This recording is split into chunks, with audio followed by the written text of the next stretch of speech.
Bismillahirrahmanirrahim wa bihi nasta'in wa alayhi natawakkal wassalatu wassalamu ala ashrafil anbiya'i wal mursalin amma ba'd.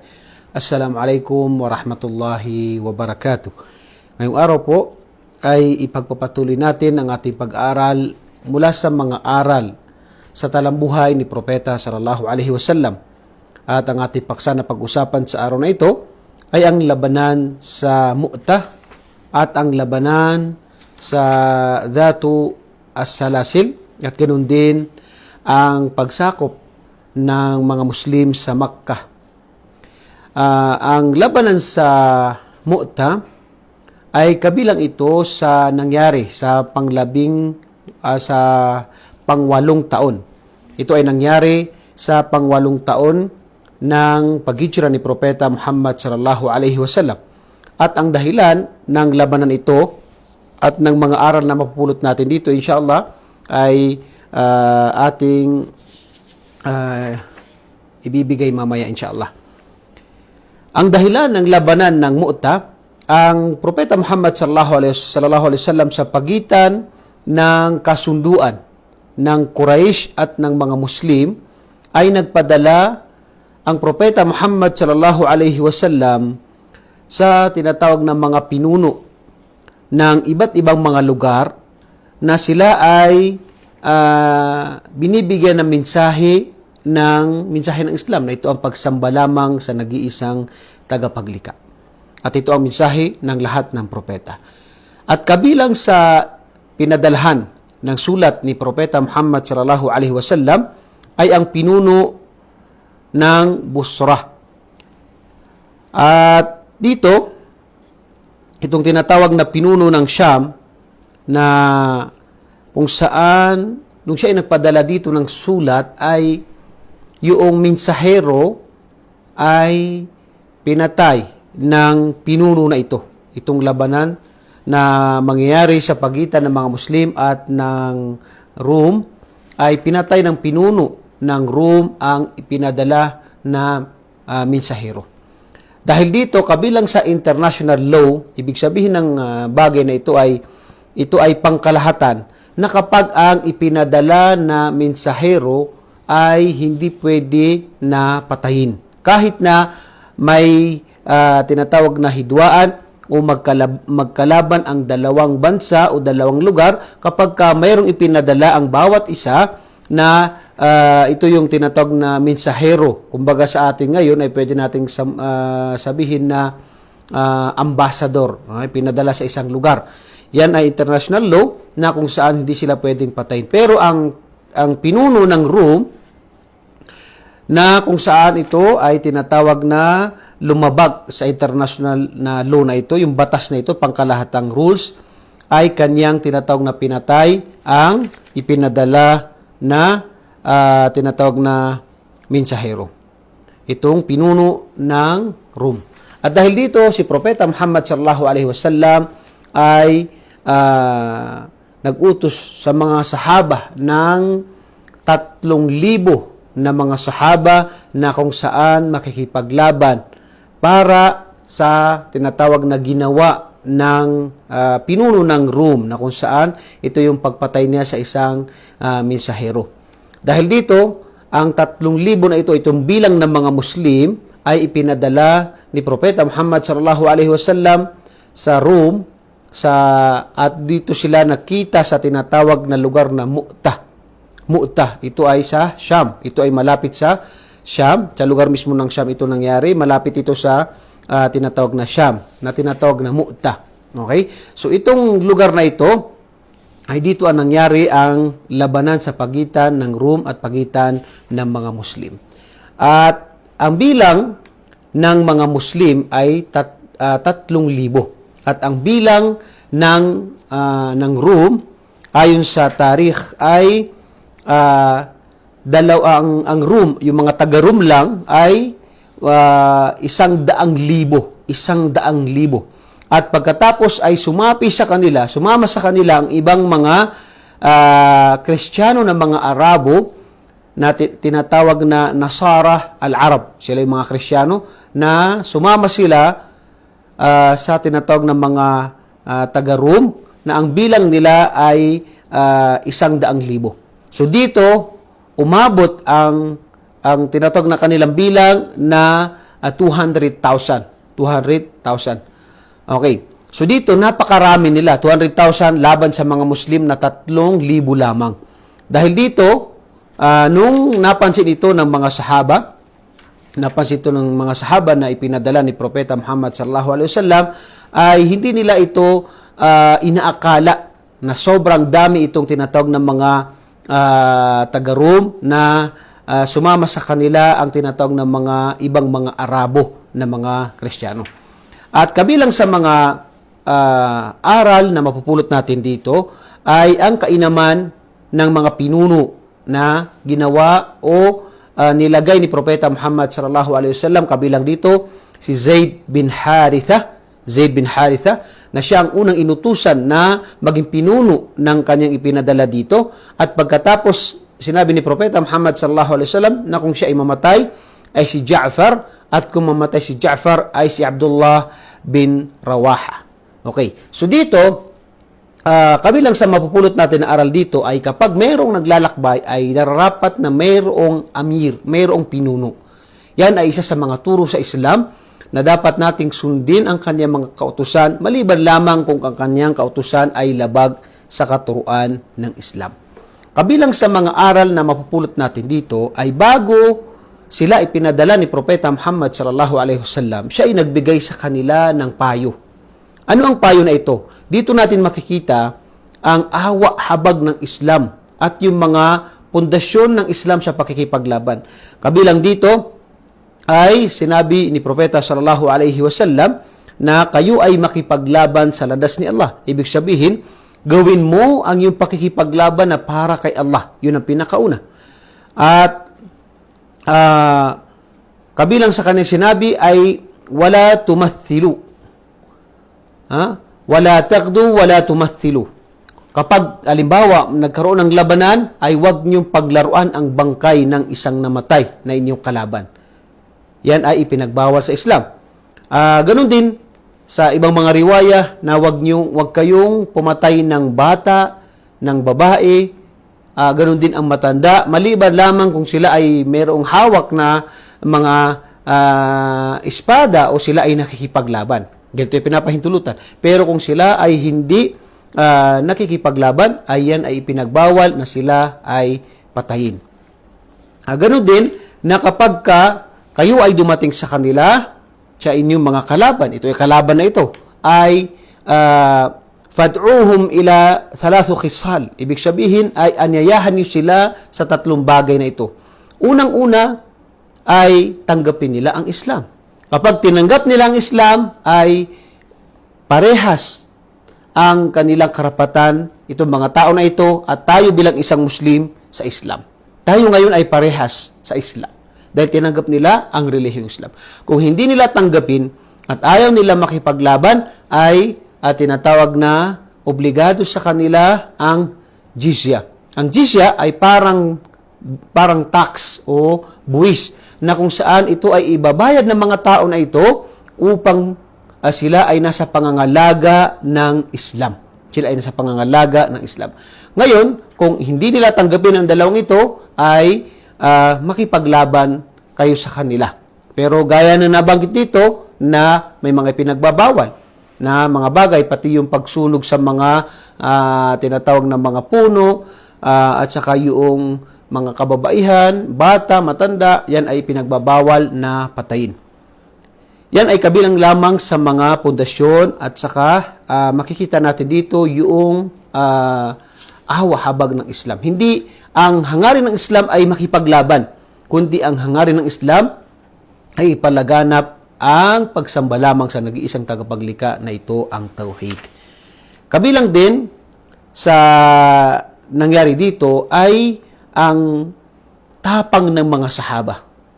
Si Abdullah bin Rawaha, noong nalaman nila ang dami ng kalaban, na sila ay 3,000 at ang mga kalaban ay 200,000. 200,000 na dami nila. At kanyang sinabi sa kanila na, ya qaum, wallahi, innal lati takrahuna lillati kharajtum tatlubun. Itong bagay na maaring kinamumuhian nyo, nakikita nyo, ay ito yung bagay na dahilan kung bakit tayo lumabas, na ito yung makipaglaban. Kaya sabi na, hindi tayo nakikipaglaban dahil tayo ay marami, dahil tayo ay malakas, o sa ating bilang. Bagkus tayo ay nakikipaglaban dahil sa ating relihiyon. So dito, yung tiwala, yung tapang nila, dahil ang kanilang pinanindigan ay ang tinatawag na kanila pakikipaglaban ay para kay Allah subhanahu wa ta'ala. At kinabukasan, nung nagsalita itong si Abdullah bin Rawaha, ay nagkaroon ng tinatawag ng encouragement, yung iman ng mga sahaba, at kinabukasan sila ay nakipaglaban. Sila ay nakipaglaban. Kaya nabanggit na kabilang ito sa mga mu'jiza. Ano yung mu'jiza? Ito yung mga himala ni Propeta sallallahu alaihi wasallam. Habang si Propeta sallallahu alaihi wasallam ay nasa Madina, ay kanyang ikinuwento ang nangyari sa mga sahaba na nakipaglaban sa labanan ng Mu'tah, na kung saan kanyang ikinuwento na dala-dala ni Zaid yung tinatawag na flag, bandila. At pagkatapos nung siya ay tinatawag na namatay, ay nakuha ito ni Ja'far. At pagkatapos nung siya ay namatay, ay nakuha naman ito ni Abdullah ibn Rawaha. At pagkatapos ay nakuha ng isa sa mga Muslim ang flag na ito, at sila ay nagkasundo na ibibigay nila ang amir o pagkapinuno kay Khalid bin Walid. Khalid bin Walid.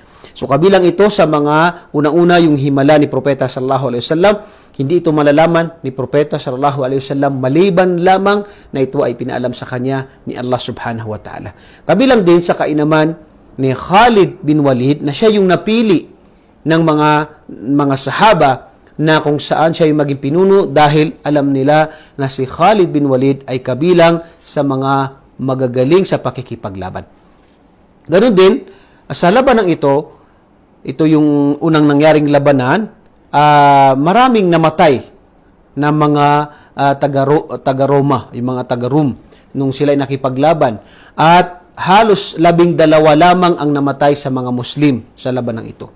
Nung sila ay naglaban, at nung kinagabihan, natigil, kadalasan sa labanan, sa mga panahon na ito, natigil yung labanan. Noong naging pinuno si Khalid bin Walid, dahil ang tinatawag na dami ng mga taga-Roma ay 200,000 at sila ay 3,000 lamang. Ang ginawa ni Khalid bin Walid ay yung dating nakikipaglaban sa bandang kanan ay pinagpalit sila ng bandang kaliwa. At pagkatapos ay meron siyang nilagay ng merong kabayo sa likod na kung saan ang gagawin lamang nila ay tatakbo sila para makita yung tinatawag ng mga yung mga sundalo ng Roma na mayroong mga kalaban at mayroong silang makita ng mga dumating na mga kalaban. At nung kinabukasan nagkaroon ng labanan, nakita nila na iba yung kaharap nila dahil nagkapalit yung kanan at saka sa kaliwa na nakipaglaban sa kanila, at may naririnig sila na tunog mula sa tinatawag na mga Muslim na mga kabayo, at ganoon din nakikita nila yung tinatawag na buhangin ay nakita ng mga Roma o taga-Roma na mayroong parang ang akala nila ay mayroong dumating na mga Muslim na ipinadala ni Propeta sallallahu alaihi wasallam, kaya sila ay nagkaroon ng takot at umatras ang mga taga-Roma at sila ay parang depensa na lamang. Sila ay umatras. Subhanallah. 200,000 pero sila ay umatras. At nung nakita ito ni Khalid bin Walid, nung nakita niya na umatras ang mga tinatawag na mga sundalo at ng mga Rum, ay siya ay bumalik papunta ng Madina upang hindi sila mapahamak dahil napakarami, 200,000 laban sa 3,000, at ito ay kabilang lamang sa mga makikita natin yung tapang ng mga sahaba na ito, katulad nung nabagit natin si Zaid, si Ja'far at saka si Abdullah bin Rawaha, na sila ay nakipaglaban kahit na napakarami ng mga kalaban. Pero si Khalid bin Walid, nung nakita niya na napakarami ito at natakot itong mga taga-Roma at sila'y umatras, ay hinintay ni Khalid bin Walid na tinatawag na sila ay umatras. Nung sila ay umatras na, hindi na nakikipaglaban, ay umuwi si Khalid bin Walid. At sinabi sa hadith ni Propeta sallallahu alaihi wasallam na tama ang ginawa ni Khalid bin Walid. Kabilang yan sa tinatawag na labanan sa Mu'ta, na kung saan ito ay nangyari sa pang-8 taon ng hijra ni Propeta sallallahu alaihi wasallam. Nung bumalik ang mga mujahidin, yung mga sahaba galing sa tinatawag na labanan ng Mu'ta, nagpadala muli si Propeta Muhammad sallallahu alaihi wasallam ng 300 na makikipaglaban doon sa mga Arabo na tumulong sa mga taga-Roma bilang aral, parusa sa kanila sa kanilang ginawang pagtulong doon sa tinatawag na mga taga-Roma. At nung sila ay dumating na, papalapit na doon sa lugar, ay muling nagdagdag si Propeta Muhammad sallallahu alaihi wasallam ng 200. Ito ay sa pamumuno ni Amr bin al-As. At nung dumating itong kabilang sa tinatawag na nangyari dito, ay dapat tingnan yung maslaha, yung tinatawag na ano yung makakabuti. Nung dumating si Abu Ubaida, na meron siyang dalang 200. At nung sila ay dumating kay Amr bin al-As, nagkaroon sila ng hindi pagkaunawaan kung sino ang magiging pinuno. At sinabi ni Amr bin al-As na ako ang pinuno, ikaw ay dumating lamang at ngunit hindi ikaw ang pinuno. Kaya agad naman na nagsalita si Abu Ubaida na sabi niya, ikaw ang pinuno at ano man ang sasabihin mo ay susundin ko. Kahit na siya ay pinuno ng grupo na ito, yung ipinadala, ngunit dahil nakikita niya na ito makakabuti sa isang grupo na nakikipaglaban, isang grupo, ay mas ginusto niya na siya ay sumunod kay Amr ibn al-As para ito sa pangkalahatan na ikakabuti ng grupo na ito. Kaya dapat, ganun din, minsan sa isang mananampalataya, dapat niyang tingnan kung ano yung makakabuti. Ngayon, nung dumating na sila dito, nagkaroon ng takot ang mga tao na ito, yung mga Arabo na mga Kristiyano, hindi sila lumaban, sila ay nagkawatak-watak, kaya nanalo ang mga Muslim dito at walang nangyaring labanan. Kabilang sa mga nangyari sa tinatawag na Datas Salasil ay itong labanan na ito sa pang-8 taon din ito, pagkatapos ng labanan ng Mu'ta, ay si Amr bin al-As ay isinumbong siya ng ibang mga sahaba na siya ay nagsala na hindi siya nakapagsagawa ng wudu. At dahil dito, sabi dito, sinabi ni Propeta Muhammad sallallahu alaihi wasallam, Ya Amr, sallaita bi ashabika wa anta junub. Ikaw ay nagsagawa ng sala na imam na mga kasamahan mo na ikaw ay tinatawag na junub. Ibig sabihin, ikaw ay nasa kalagayan ng junub. Yung junub ay yung lumabas sa kanya semilya. Sinabi niya, qala fa akhbartuhu billadhi mana'ani min al-iqtisal wa inni sami'tu. Sinabi niya kay Propeta sallallahu alaihi wasallam na narinig ko yung aya na wala taqtulu anfusakum. Okay? Wala taqtulu anfusakum. Dahil sa gabing yun ay napakalamig, sobrang lamig. Kaya ang sinabi niya na ang pinaninindigan ko ay ang sinabi ng Allah sa Banal Quran na huwag niyong wasakin, huwag niyong patayin ang inyong mga sarili. So dito, kapag sobrang lamig at maaring makasira sa kalusugan natin, ang gagawin natin na paliligo ay pinapahintulutan sa atin na tayo ay magtayamum. Yan ay kabilang sa kaluwagan, habag ni Allah sa atin na mananampalataya na pwede tayong magtayamum kung hindi natin kayang gumamit ng tubig o kaya ay walang tubig. At pagkatapos nito, sa pang-8 taon din ng hijra ni Propeta sallallahu alaihi wasallam ay nangyari ang pagsakop ng mga Muslim sa Makkah. At ang dahilan ng labanan ito, ng pagsakop ni Propeta Muhammad sallallahu alaihi wasallam sa Makkah, ay nagkaroon ng kasunduan ang pagitan ng mga Quraysh at ng mga Muslim na si Propeta sallallahu alaihi wasallam. Ngunit lumabag itong mga Quraysh dahil sumama sa kanilang kasunduan ay ang Banu Bakr at ang mga Khuza'a naman, yung tribo na Khuza'a ay sila ay sumama kay Propeta sallallahu alaihi wasallam sa kasunduan ito. Yung Banu Bakr ay gumanti sila dahil meron silang dating labanan ng Khuza'a. Gumanti sila sa Khuza'a. Kahit na may kasunduan na bawal, pero gumanti sila at tinulungan sila ng mga Quraysh. Kaya dito ay humingi sila ng tulong kay Propeta Muhammad sallallahu alaihi wasallam at sinabi ni Propeta sallallahu alaihi wasallam na darating ang tulong sa inyo, nung ang mga Muslim, si Propeta Muhammad sallallahu alaihi wasallam ay siya ay nag-aayos, inaayos niya yung tinatawag na bago yun ay dumating si Abu Sufyan. Si Abu Sufyan ay isa sa mga pinuno ng mga Quraysh na gusto niyang pumunta kay Propeta sallallahu alaihi wasallam para ayusin yung nangyari na yun, para ibalik yung kasunduan. Pero dahil nga sa sila ay lumabag at nangyari yung tinatawag na pagpatay ng tinatawag na Banu Bakr doon sa mga pamilya ng Khuza'a at tinulungan sila ng mga Quraysh, hindi ito ikinasaya ni Propeta sallallahu alaihi wasallam dahil sila ay lumabag sa kasunduan na walang mangyayari na pagpatay o labanan.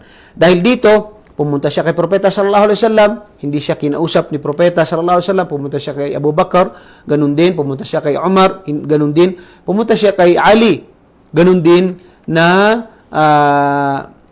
hindi sila makapagbigay ng tinatawag na tamang kasagutan dahil ang Propeta sallallahu alaihi wasallam mismo ay hindi niya kinausap, hindi siya nagbigay ng anumang komento doon sa pagdating ni Abu Sufyan dahil gumawa ng paglabag ang mga Quraysh dahil sa kanilang pagtulong doon sa mga Banu Bakr.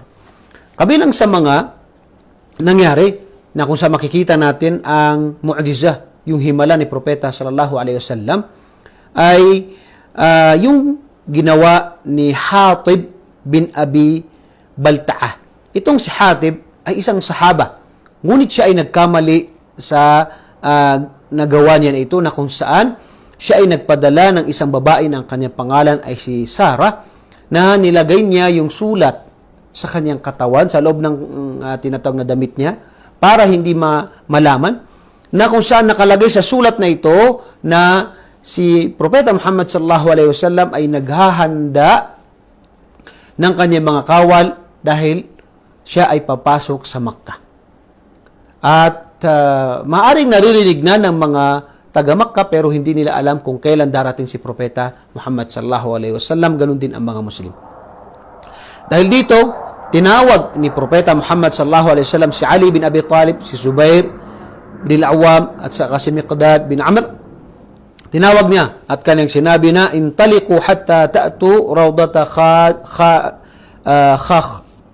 Itong tinatawag na lugar ay sinabi niya na pumunta kayo sa lugar na ito at makikita niyo ang isang babae at kunin niyo sa kanya ang sulat na ito, idadalhin niya sa mga tinatawag na mga kufar ng Quraysh sa Makkah.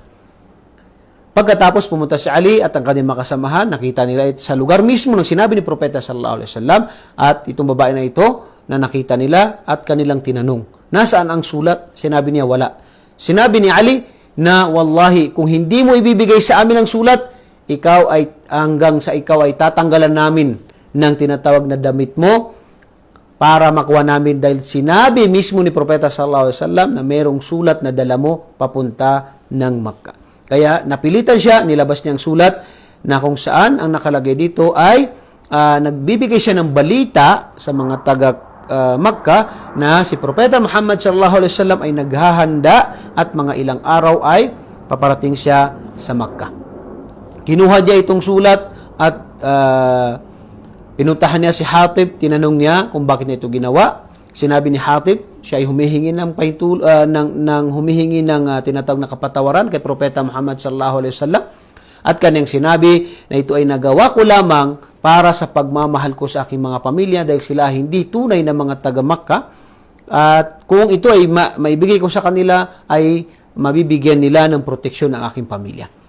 At dumating si Umar, sinabi ni Umar na, Ya Rasulullah, kung gusto mo ay papatayin ko si Hatib. Ngunit sinabi ni Propeta sallallahu alaihi wasallam, innahu qad shahida Badran. Tunay na siya ay kabilang sa mga nakipaglaban sa Badr. Kabilang sa mga sahaba na nakipaglaban sa Badr. Wa ma yudrika ya Umar, la'alla Allah qad ittala ala ahli Badr faqala i'malu ma syi'tum faqad ghafartu lakum. At sinabi ni Propeta sallallahu alaihi wasallam na hindi mo alam, Umar, na maaring ang Allah subhanahu wa ta'ala ay nakita niya ang mga nakipaglaban sa Badr, mga sahaba na nakipaglaban sa Badr. Kaning sinabi na gawin niyo kung ano ang gusto niyo dahil pinatawad ko kayo. So, dito makikita natin ang kainaman ng mga nakipaglaban sa Badr. Halos sila, ito yung pinakaunang nangyaring labanan. At makikita mo na sila yung mga nakipaglaban na ito, ay makikita mo sa kanila yung totoong ikhlas, totoong nakipaglaban sa landas ni Allah. Dahil napakakaunti ang kanilang bilang at sila yung mga unang nagmuslim, sila yung mga naunang nakipaglaban sa landas ni Allah. Kaya kabilang ito sa kainaman nila. Sila ay tinatawag na, sabi dito, na pinatawad na ni Allah subhanahu wa ta'ala. Kabilang din sa nangyari nung itong tinatawag na pagpasok. Ito yung tinatawag na, dahil nga sa kinausap ni Abu Sufyan, si Propeta sallallahu alaihi wasallam, ganoon din ang mga sahaba, ngunit wala silang binigay na matinong kasagutan kay Abu Sufyan dahil nga sa ang mismong Propeta sallallahu alaihi wasallam ay hindi siya nagbigay ng kasagutan dahil nga lumabag itong mga Quraysh. At 10,000 na mga sahaba kasama ni Propeta sallallahu alaihi wasallam, sila ay naglakbay papunta ng tinatawag na Makkah. At nung sila ay dumating doon, nung sila ay dumating sa Juhfa, ito'y malapit sa lugar na Makkah, ay dumating doon si Al-Abbas, tito ni Propeta sallallahu alaihi wasallam, na siya ay naglalakbay papunta sa Madina para suportahan at tinatawag na mag-Muslim kasama si Propeta Muhammad sallallahu alaihi wasallam. At nung sila ay dumating na dito, kabilang sa mga nangyari, ay inutusan ni Propeta Muhammad sallallahu alaihi wasallam na mahati ang kanyang mga sundalo. At doon sila magkikita sa tinatawag na Safa. Doon sila magkikita sa lugar na Safa. Ito yung sa Kaaba. At dito, kabilang sa mga aral na mapupulot natin dito, yung tinatawag na ang pag-aayuno sa buwan ng Ramadan, dahil ito ay nangyari sa buwan ng Ramadan, itong pagsakop ng mga Muslim sa Makkah.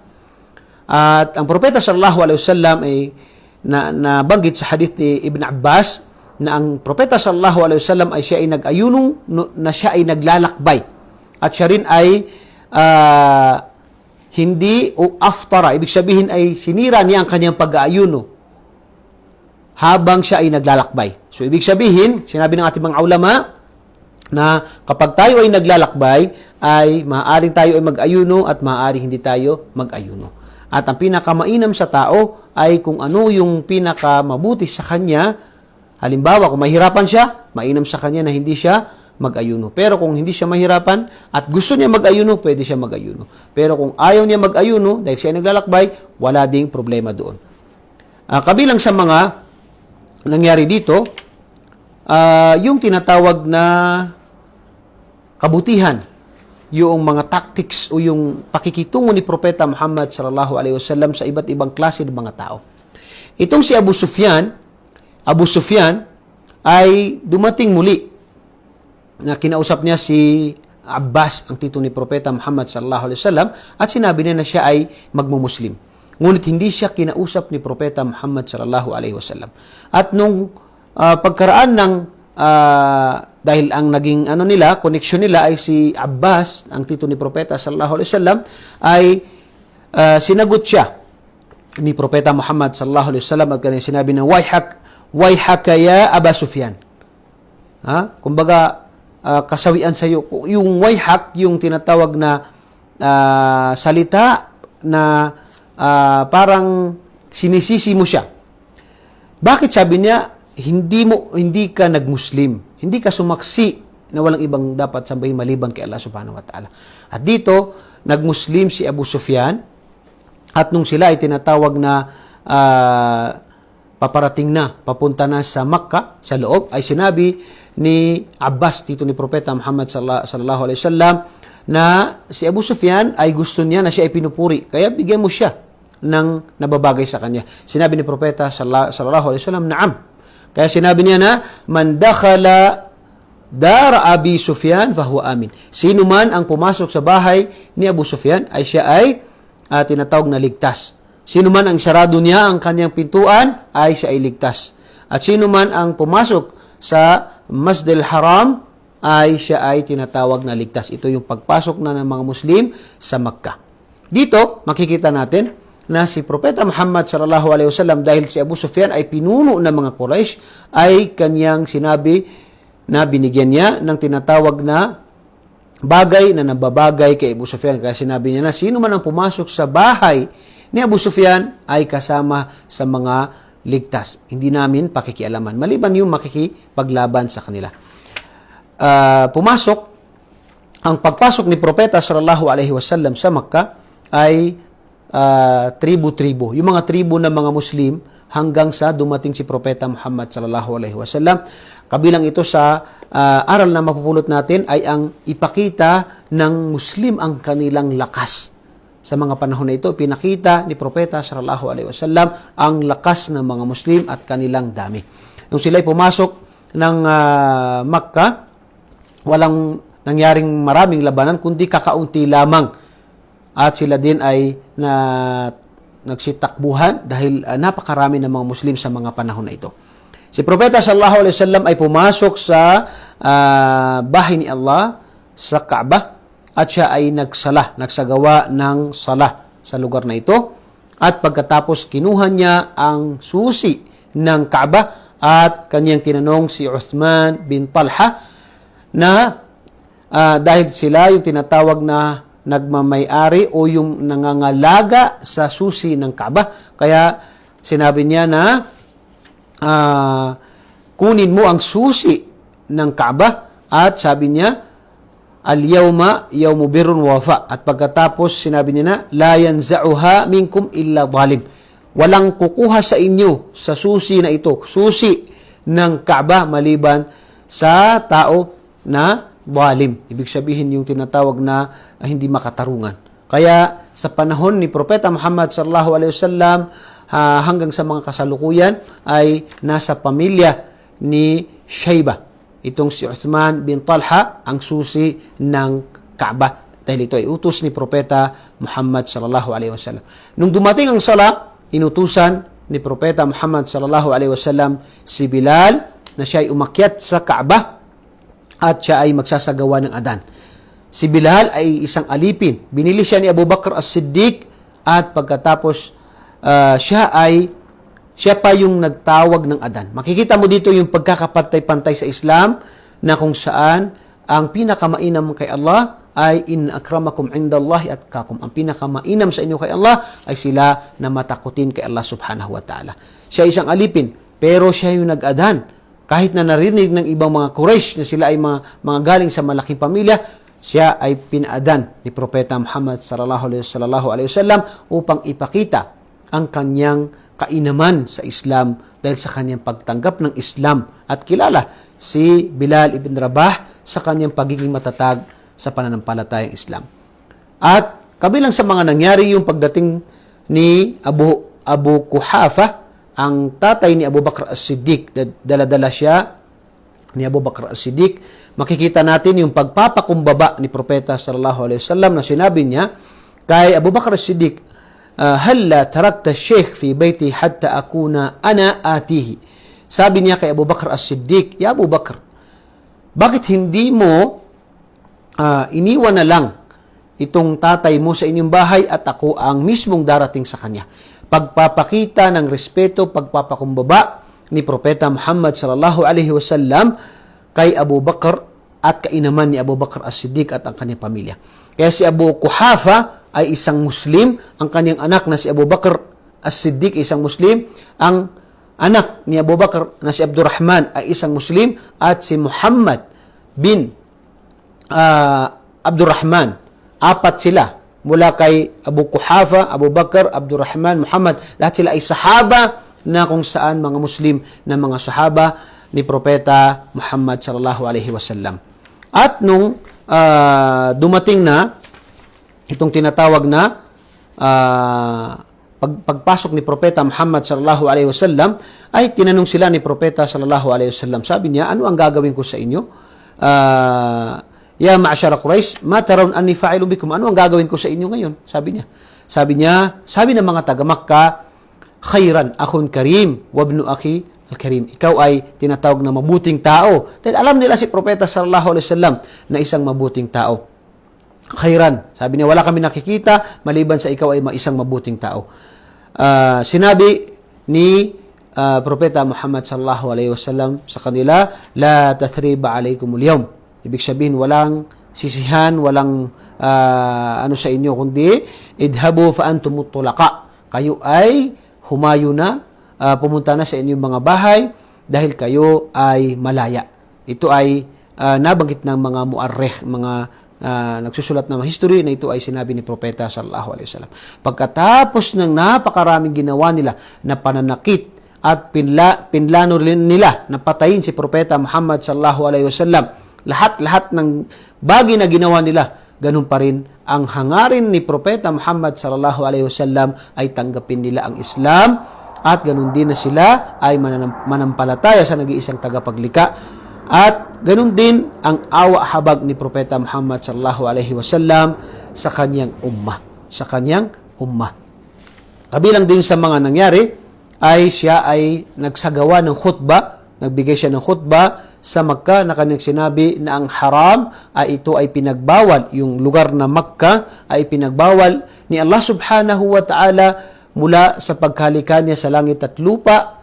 Ang pagpatay dito, ang tinatawag na pagputol sa mga tinatawag na mga puno dito hanggang sa araw ng paghukom.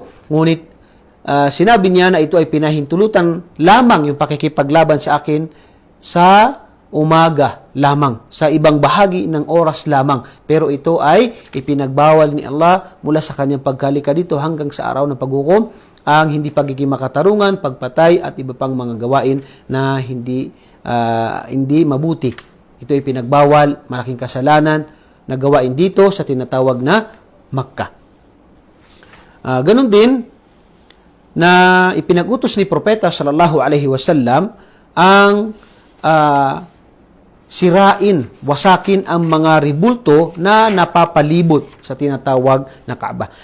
Mayroong 360 na dami ng mga tinatawag na mga ribulto na napapalibot sa Kaaba na ipinag-utos ni Propeta Muhammad sallallahu alaihi wasallam na ito ay sirain, tanggalin, at dapat nasambahin lamang si Allah subhanahu wa ta'ala ng nag-iisa. At pagkatapos ay inutusan niya si Khalid bin Walid na sirain niya ang Uzza. Yung Uzza na ito ay isang tinatawag na nakhla.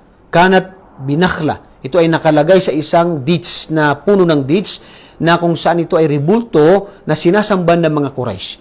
Ganun din, merong tinatawag na Suwa. Ang Suwa ay pagmamayari ng Hudayl. Ito yung tribo ng Hudayl na kung saan inutusan din ni Propeta sallallahu alaihi wasallam si Amr bin al-As na ito ay sirain niya. Ganun din as si Sa'ad bin Zaid na inutusan niya na sirain ang tinatawag na ribulto ng Manat, ang Manat.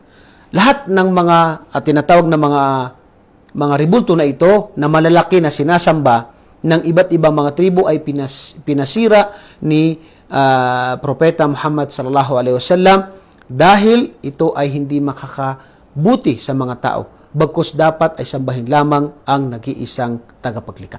Ito po ang maiksing kwento patungkol sa pagsakop ni Propeta Muhammad sallallahu alaihi wasallam sa Makkah, na kung saan, kung titingnan natin, ay ito ang pinakamamahal na lugar ni Propeta Muhammad sallallahu alaihi wasallam. Ngunit sinabi niya kay Aisha, kundi lang dahil sa iyong mga nasyon, itong mga Quraysh, na ako ay kanilang pinahirapan, ay hindi ako aalis sa lugar na ito.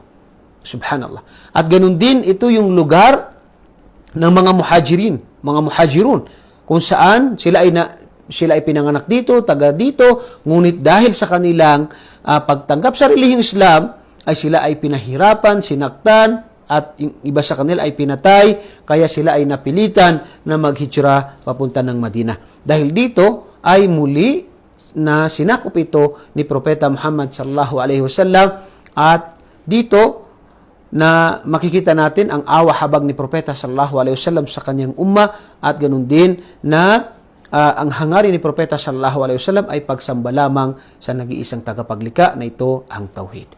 Ako po muli nagpapasalamat sa inyo, at inshallah subaybayan natin ang iba pang mga episode ng mga aral mula sa talambuhay ni Propeta Muhammad sallallahu alaihi wasallam. Sa lahat po muli nang bumati sa inyo ng assalamualaikum wa alaikumussalam wa rahmatullahi wa barakatuh.